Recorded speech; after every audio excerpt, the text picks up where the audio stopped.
Mes parents ont refusé de payer un seul centime pour mon mariage. 3 ans plus tard, ils ont proposé de payer les 20 000 € du mariage de mon petit frère en entier. Alors ce jour-là, j'ai arrêté tout. À la fin, vous me direz si j'ai eu tort de tenir les comptes. Je m'appelle Sabrina, j'ai 35 ans et j'ai un petit frère Kevin. Depuis toujours, dans notre famille, il y a 2 poids, 2 mesures. Kevin, c'est le chouchou.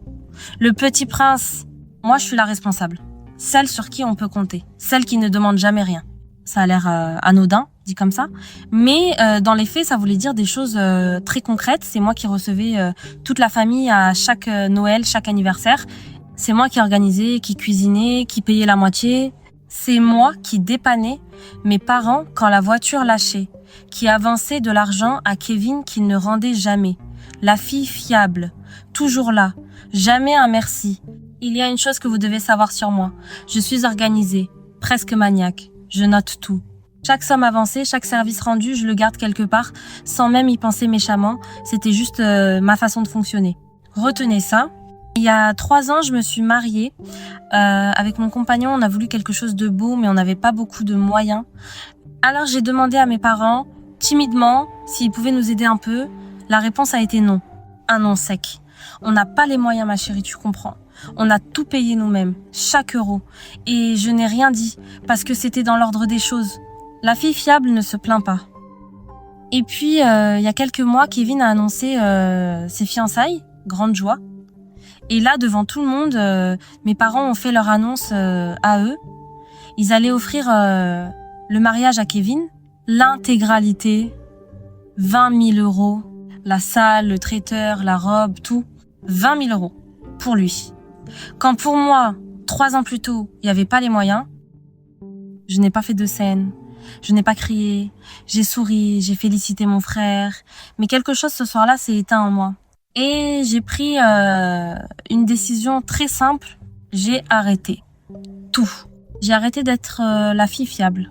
Le Noël suivant, quand ma mère a demandé, comme chaque année, à quelle heure les gens devaient venir chez moi, j'ai répondu que cette année, je ne recevais pas, que quelqu'un d'autre pouvait s'en charger.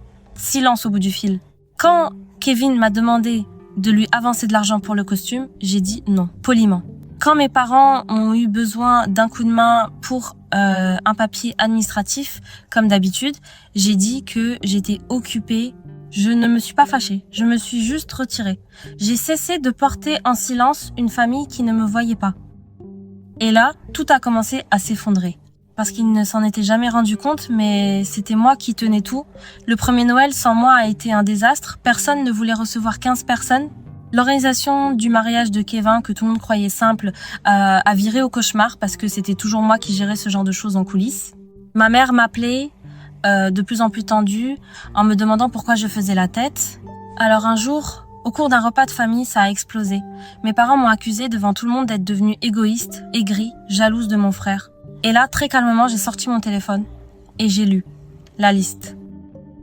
Toutes les sommes que j'avais avancées à Kevin en 10 ans et qui n'avait jamais rendu, tous les Noëls que j'avais payés et organisés, le montant précis de mon propre mariage que j'avais assumé seul après leur refus. Et en face, les 20 000 € qu'ils offraient à mon frère, le silence dans la pièce. Toute la famille, les oncles, les tantes, découvraient chiffre par chiffre ce que j'avais porté pendant des années. Et le 2 poids 2 mesures énorme étalé au grand jour. Mes parents sont devenus blancs, il n'y avait rien à répondre, les chiffres parlaient tout seuls. Depuis, les choses ont changé, pas par miracle, mais ils ont compris qu'ils ne pouvaient plus tenir pour acquise la fille fiable. Kevin a payé son costume tout seul et pour la première fois de ma vie, à Noël, c'est quelqu'un d'autre qui a reçu... Je vais être honnête avec vous, parce que c'est là que vous allez me juger. Oui, j'ai tenu les comptes pendant des années. Et le jour où je les ai sortis, devant toute la famille, je l'ai pas fait pour être remboursée. Je l'ai fait pour qu'ils voient, une bonne fois. Et je vais pas mentir, ça m'a soulagée. Alors dites-moi en commentaire, est-ce que j'ai eu tort de garder le compte de tout et de le déballer en public? Ou est-ce qu'après des années de 2 poids 2 mesures, ils n'ont récolté que ce qu'ils avaient semé? Moi j'ai mon avis. Mais c'est vous le jury.